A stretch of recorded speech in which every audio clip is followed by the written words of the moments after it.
این خیر شرکت دارم از نام داملوها، از نام سادات محترم، از نام حاجی ها، خیش اقربا، دوستا، پیوندا. اولا بابای حاجی حمیدالله را به خاطر توی ختنه عبیرت میشه و حضرت نویره که خود شد خودش نویرهی عبیره میشه توی ختنه سوری عبیره شون. خوب بخت اقبال دا خدا عمرت بتا که بیای در توی عبیرت اشتراک کنی با خدا قسم از یک نعمتی هستی. حضرت سوال کردن از خوشبختترین آدم که همین خوشبختترین آدم کی است، بهترین آدم کی است؟ گو من طال عمره و حسن عمله، کسی که خداوند متعال عمر طولانی و عملی نیک خوب براش نصیب روزی گردانده است. بابای حاجی را بعدا حاجی عبید فیض برکات و خیرات و حسنات خیش رو نازل بسازد. تو یک بچه چی بود نامش؟ سمیع الله. سمیع الله. خداوند سمیع الله به همین نام زیبا همیشه شنونده فرمان خدا و پیغمبر بزرگ بسازه و پروردگار برادرایی را که در این محفل خیر شرکت دارند عمرشون بده که در توی نکاحش هم شرکت کنند. سبحان الله. ببینه دوستا و عزیزا و محبا جمع اومدن. اصلا قاعده همین است، وقتی شخص خرسندی داشته باشه سعی میکنه که شخصای نزدیکش، دوستاش، پیروش دعوت کنه. همین جبده خدا و راستی بابایشون من سوال کردم که حضرت هم یا ایشون این سعدالله قدر با خبر و آگاه نبود از گفت نه حضرت را خبر نکردیم. باشه گفتم چه خبر نمیکنه. حضرت شیخ سعدی را قصه میکنه همه یاد دارم زی عهد صغر. حضرت قصه را در بستانش کرده است. همه یاد دارم زی عهد صغر که عید برون آمدم با پدر. یاد دارم میگه وقتی که خورد بدم پدری رحمتیم زنده بود یک عید میگه دست ما گرفته تماشا برآورده کم شهر. این شیراز شهری کهنه یه همین قدیم الایام همین شهر بود. این مثال شهرهای نوبنیاد نیست. هم دوره شیخ سعدی هم یک شهرهای بسیار آباد و زیبای همون زمان عصر بود. اگه تصور کنه که در روز عید بود چقدر شهر را آراسته میکنن، زیبا میکنن، مردم خرسند میشوند. با خدا من خودم در همین عید به درجه خرسند خشنود چیدم. این همین میبینی چهره اکا یک شده کودککا را وقت خشی مردا را خدا شاهده ایمانامون آب خورد. مردم پزمان شیده بودیان، حقیقت هم پزمان شیده بودیان. همه عید عجایب عید کردن، بسیار راحت کردیم. اگه در یک عید میگه پدرم دست ما گرفت و شهر تماشام برو با بازیچه مشغولی مردم شدم، در انبوه خلق از پدر گم شدم. خاک شهر آراسته کردن، یا جا داربازا بازی دارن، یا جا گوشتینگیراش گوشتین میگیرن، او یا جاش اسب سواراش اسب دواناش اسب میدونن. هر جا هر خیل بازی و مشغولیت همتری بچه میده میگه همین دیگه دهنم یاله همو را تماشا کردم پدر مگم کردم در بین او مردم رای خونه را نمیدونم. برآوردم از بیقراری خروش داد و فیغانم برآمد میگه. برآوردم از بیقراری خروش پدر ناگهانم بیمالید گوش. یعنی پدرم میگه در پشتم بدست همین داد دوایی که کردم ای گوشم قپید. پدر ناگهانم بیمالید گوش که ای شوخ چشم آخر چند بار بگفتم که دستت زی دامن مدار. شوخ چشمش یعنی که شوخ چشم یعنی بی‌ادب، یک فعل داره مالی همین خولیگان. بهترین ترجمهش این همین شوخ چشم هایی. من تو را نگفتم که دامن و سر نته در این بین مردم ها رگم میزنی گم نشوی گم میشه دیگه پرابلم هم میشه گفتن ایتا که ای شوخ چشم آخر چند بار بگفتم که دستم زی دامن مدار. و حضرت نصیحت میکنن خواننده هاشا این همین مردم مسلمان مردم فارس زبان. افسوس و صد افسوس که ای گوش میدره و ای گوش دیگه میبره میره.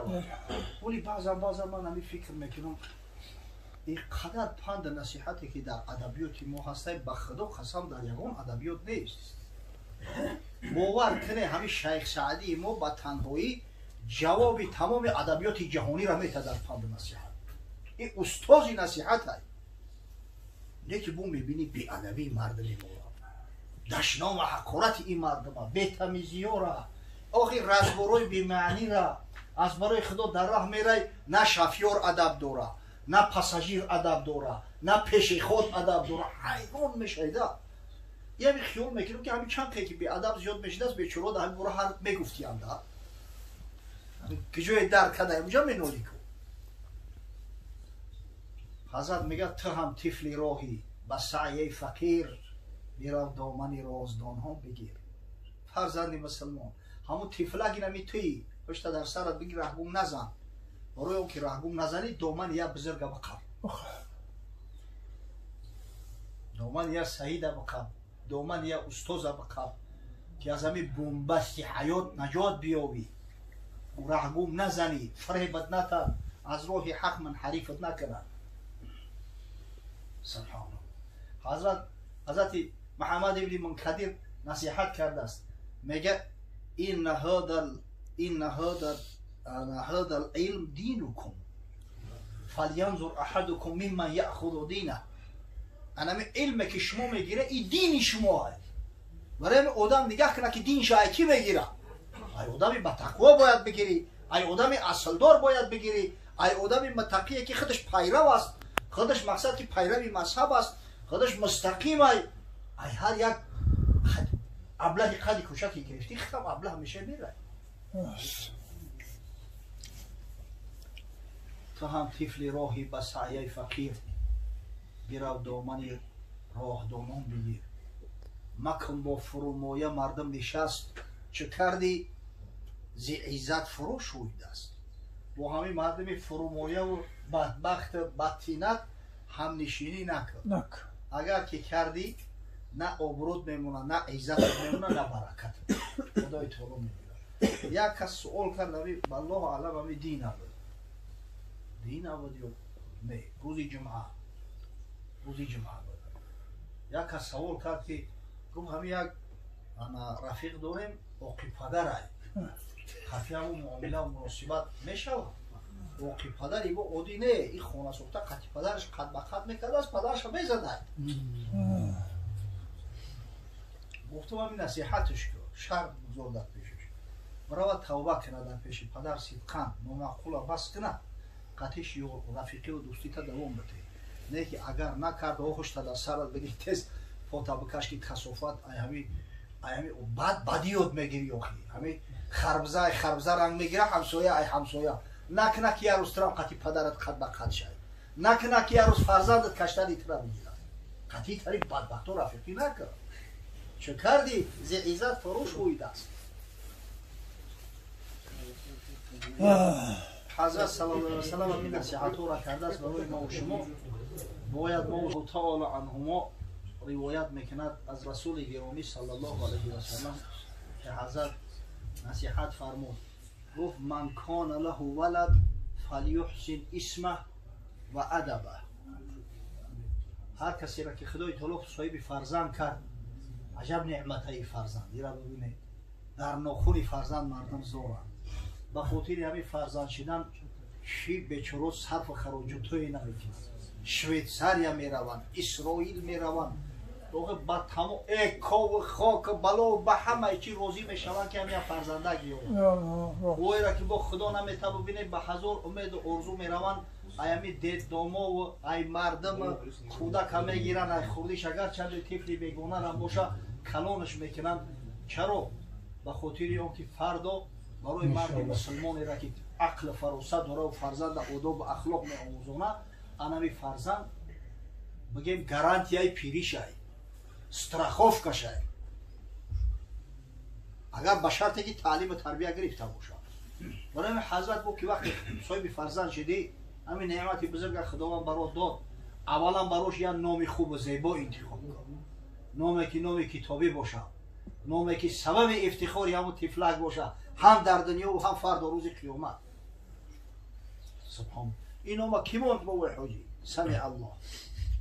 ایره نمیدونم مکبو انا دیگه آتشه نام بیانگر ایمان انسان باشه، بیانگر دین انسان باشه. همین نام تشریدن بفهمن که مسلمان از این دیگه خوشبختی بزرگتر نمیشه.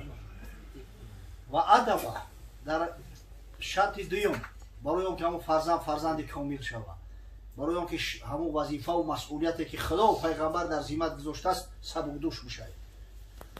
ولی یحسن ادبه، باید ادب اخلاق با آموزان و طفلک. آخه طفل وقتی ادب اخلاق نه آموزانی به ادب کلو شود در قد کوچه، همین کسی ببینش اول پدر لعنت میکنه. در همین دنیا اینه که خور و ذلیل باشه. ادب باشه همه رحمت میکنه. اگه تصور کنه که از دنیا گذشتی رفتی تو در عالم برزخ محتاج هستی که یک از در حق دعای خیر کنه لعنت بشنوی، ایری فرزندی ناقابل همین در کجا راست میآید؟ همین ادب بسیار مهمه برای فرزند. ما نحل والد ولد افضل من ادب حسن. هیچ پدر به فرزند خودش بزرگتر میراث از اخلاق و آداب حسنه نگذاشته است. فرزند همین خوردی تعلیم دادن در کار، فرزند از خوردی با خدا و پیغمبر آشنا کردن در کار. ایامو خوردی باید در همین منتالیتی ما و شما همون کودک در بدروریم که ای خود کلان احترام کرد، ریش سفیدا را احترام کرد، خدا را دوست بدار، پیغمبر خدا را دوست بدار، شریعت را هوشی نمیای. اگر کردیم هیچ کس دیگه او را گمراه کردن نمیتونه. باور کنید. همین اهمیت داده، همین چیزی که در جوانی و خودی یاد گرفته دیگه او فراموش نمیشه. العلم فی الصغر کالنقش فی الحجر. همون مهمان محترم گفت که همون لهجه را که در کودکی یاد میگیری دیگه کلان سال هم او را فراموش کردن نمیتونه. دیده همه پروفسور وقتی که گپ میزنه بخوی نخوی با همون لهجه مادریش میره.